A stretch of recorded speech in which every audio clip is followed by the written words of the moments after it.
another question. But by making the pitch, Putin would reveal another one of the reasons why he's looking for a ceasefire. Russia is slowly losing its appetite for the war.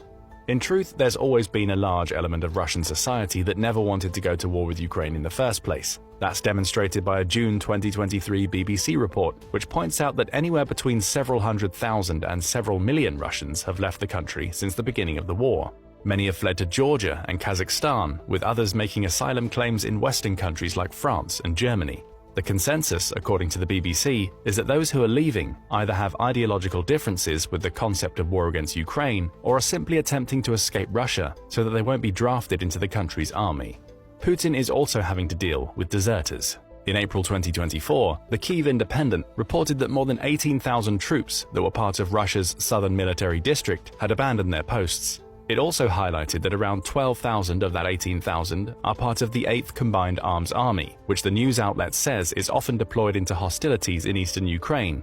Of those deserters, 10,000 were mobilized conscripts, essentially soldiers drafted into the war, while the other 2,000 were contracted soldiers. That doesn't paint a pretty picture for Putin on the morale front. However, it would also be easy to argue that reports in the Kyiv Independent could be Ukrainian propaganda, especially as these figures come directly from Ukraine's military intelligence agency. That could be the case were it not for the other sources reporting similar issues. For instance, Novaya Gazeta reports that Get Lost, an organization that helps prospective deserters escape from their armies, claims that the number of Russian deserters requesting its services increased tenfold in January 2024.